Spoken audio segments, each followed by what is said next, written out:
Welcome to my YouTube channel BKS Bires Kumar CAD Solution Tutorial Part 13 Move Face Command।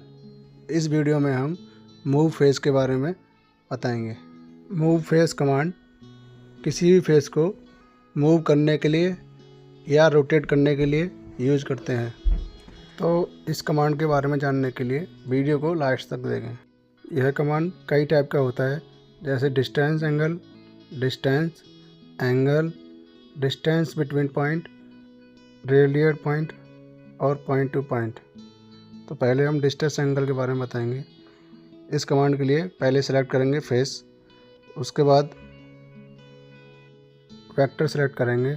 जिस direction में face को move करना है वो डायरेक्शन और जिस पॉइंट से फेस को मूव करना है वो पॉइंट सेलेक्ट कर लेंगे। उसके बाद यहाँ डायमेंशन डालेंगे, कितना फेस मूव करना है, कितने mm फेस मूव करना है, और एक एंगल डालेंगे क्योंकि यह डिस्टेंस और एंगल साथ में ही मूव करेंगे। ये होती है हमारी डिस्टेंस एंगल कमांड, क्योंकि इसमें डिस्टेंस और एंगल साथ में हम मूव कर सकते हैं।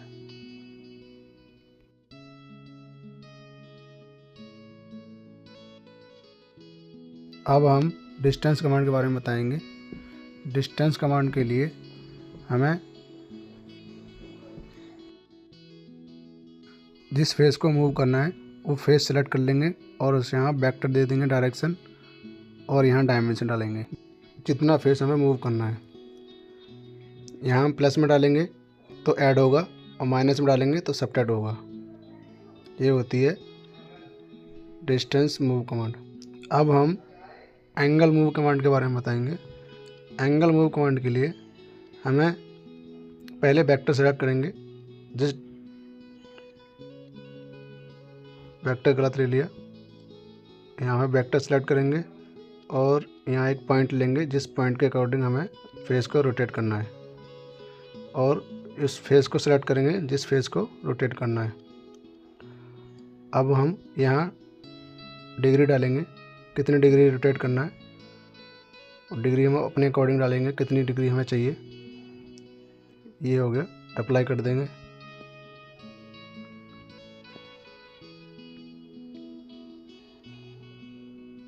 ये हो गया हमारा एंगल फेस कमांड।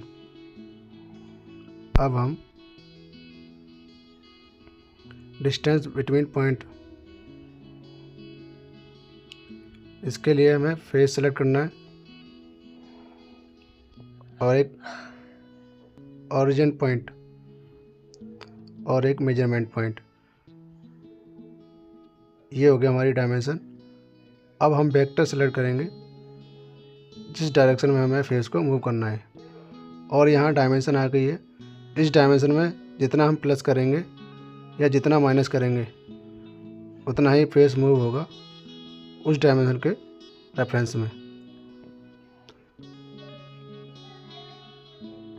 हम यहाँ डायमेंशन डाल के भी फेस को मूव कर सकते हैं और कर्सर से भी सेलेक्ट करके उसको ऊपर नीचे करके हम इसको रोटेट कर सकते हैं, मूव कर सकते हैं।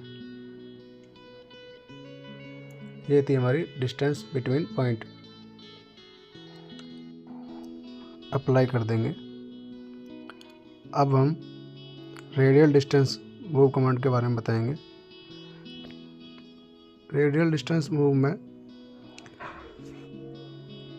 पहले हम फेस सेलेक्ट करेंगे जिस फेस को हमें मूव करना है।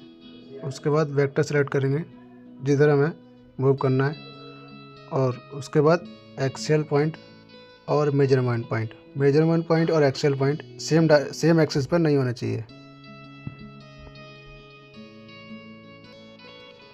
जो डायमेंशन एक्सियल पॉइंट और मेजरमेंट पॉइंट के बीच की होगी उस डायमेंशन में हम जितना ऐड करेंगे या सब्ट्रैक्ट करेंगे उतना ही फेस हमारा मूव का होगा। एक कर्सर से भी हम मूव कर सकते हैं आगे पीछे करके, और अप्लाई कर देंगे। ये थी हमारी radial distance face move command. अब हम point two point move face command के बारे में बताएंगे। इसके लिए फेस सेलेक्ट कर लिया और एक पॉइंट सेलेक्ट कर लिया, स्टार्टिंग पॉइंट, और ये दूसरा पॉइंट एंड पॉइंट। जहाँ तक हमको फेस को मूव करना है वो पॉइंट और अप्लाई कर देंगे। तो ये वीडियो थी हमारी मूव फेस कमांड के बारे में। ऐसी ही वीडियो के लिए बने रहिए हमारे यूट्यूब चैनल BKS ट्यूटोरियल और सब्सक्राइब करना ना भूलें। Thank you.